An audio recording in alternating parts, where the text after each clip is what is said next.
Assalamualaikum warahmatullahi wabarakatuh. Selamat pagi semuanya. Dalam keadaan sehat semua kan? Ya, semoga semuanya dalam keadaan sehat walafiat. Sehingga kegiatan sehari-hari bisa dilaksanakan dengan sebaik-baiknya. Gimana udah siap adik-adik? Hari ini kita akan membahas tentang besaran pokok dan alat ukurnya. Tujuan dari pembelajaran kita pada hari ini yaitu yang pertama, melalui literasi peserta didik dapat menjelaskan pengertian dari besaran pokok. Nah, setelah diskusi, peserta didik dapat menyebutkan macam-macam besaran pokok beserta satuan-satuannya. Jadi, nanti adik-adik semua membaca buku dulu yang sudah didapatkan mengenai besaran pokok dan alat ukur yang digunakannya, sehingga nanti bisa mengikuti dengan baik. Baiklah, untuk jenis-jenis besaran pokok sudah tahu ada berapa? Ya betul, ada 7 buah besaran pokok. Yang pertama itu ada panjang, ada massa, ada waktu, suhu, watt arus, jumlah zat maupun intensitas cahaya. Nah, untuk panjang sendiri itu secara sistem internasional itu mempunyai satuan meter. Nah, satuan meter ini menggunakan alat ukur penggaris. Nah, besaran-besaran pokok itu memang biasa kita gunakan dalam kehidupan sehari-hari. Misalnya dalam kegiatan kita jual beli barang di pasar. Nah, di sini ada ilustrasi, ada seorang anak yang ingin membeli beras. Nah, tentu saja penjualnya akan bertanya berapa kilo yang akan dibeli. Nah, otomatis kita harus menjawab berapa kilo, misalnya 1 kilo atau 2 kilo. Nah, sehingga para penjual juga akan bisa memberi dengan tepat. Kemudian bisa adik-adik lihat di sini ada beberapa contoh soal. Misalnya Arik diminta ibunya untuk membeli gula di warung. Penjaga warung menimbang gula menggunakan alat timbangan 1 kg dan 250 gram. Nah, kira-kira alat ukurnya apa? Oh ya, betul, alat ukurnya adalah neraca. Apakah yang dilakukan penjaga warung dalam penggunaan tersebut? Itu biasanya kan kalau kita lihat itu membuat persamaan supaya hasilnya tepat. Nah, alat ukur panjang itu biasanya menggunakan penggaris. Ada juga menggunakan jangka sorong ataupun mikrometer skrup. Nah, masing-masing alat ini mempunyai ketelitian yang berbeda-beda. Yang paling teliti itu memang mikrometer skrup.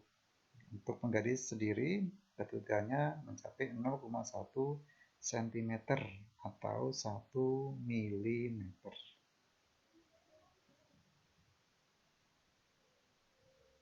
Kemudian bisa kalian lihat sebagai kuis. Nah, ada sebuah benda diukur menggunakan penggaris seperti gambar ini. Coba adik-adik berapa panjangnya. Nah, kalian bisa lihat di situ ukurannya berapa senti dan lebihnya berapa. Nah, itu ada berapa adik-adik? Betul sekali. Hasilnya adalah 2,2. Berarti B adik-adik ya. 2,2 cm. Kemudian untuk berikutnya alat ukur yang digunakan adalah jangka sorong. Nah, ini adik-adik gambar jangka sorongnya. Saya kira ada yang sudah pernah lihat, ada juga yang belum pernah kan. Nah, jangka sorong ini mempunyai fungsi untuk mengukur ketebalan benda-benda. Di situ ada 2 skala. Ada skala utama dan skala menius. Itu yang di atas itu sebagai skala utama dan yang di bawah adalah skala menius. Nah, kalau digunakan itu bisa untuk mengukur ketebalan. Sebagai contoh ini ada hasil pengukuran dari jangka sorong seperti berikut. Nah, kira-kira berapa? Adik-adik ada yang bisa menjawab? Kita lihat. Yang di bawah itu ada angka 0, sebelum ada angka ada berapa strip. Nah, itu kalau kita lihat itu ada mencapai 4 ya, ada 4 lebih berapa strip, itu 4 lebih 3. Nah, berarti 4,3. Nah, lebihnya berapa lagi? Bisa kalian lihat yang memenuhi garis lurus, yaitu 4,35. Bisa ya adik-adik ya. Nah, kemudian ini adalah jangka sorong. Bukan jangka sorong, ini adalah mikrometer sekrup. Nah, mikrometer sekrup seperti gambar sabit ya. Nah, ini memang jarang digunakan dalam kehidupan sehari-hari, ini hanya digunakan untuk para ilmuwan yang mengukur ketebalan yang lebih teliti lagi. Nah, di sini ketelitiannya lebih kecil lagi, sehingga benda-benda yang tipis pun bisa diukur ketebalannya. Skalanya juga sama, itu hanya memutar bagian yang besar itu sampai mengenai benda. Sebagai contoh misalnya ada mikrometer sekrup, di bawah ini menunjukkan angka pengukuran berapa. Nah, pengukuran kira-kira berapa adik-adik? Itu ada skala yang pertama itu ada 5, jadi 5 lebih.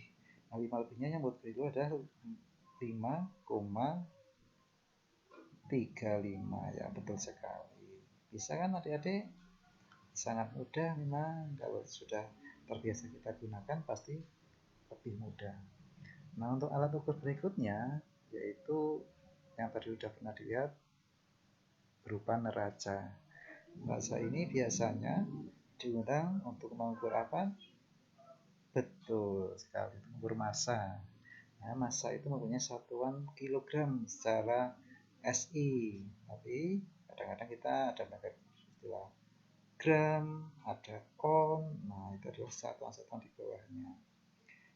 Neraca ada beberapa macam jenis, ada neraca 1 lengan, 2 lengan, dan lain-lain.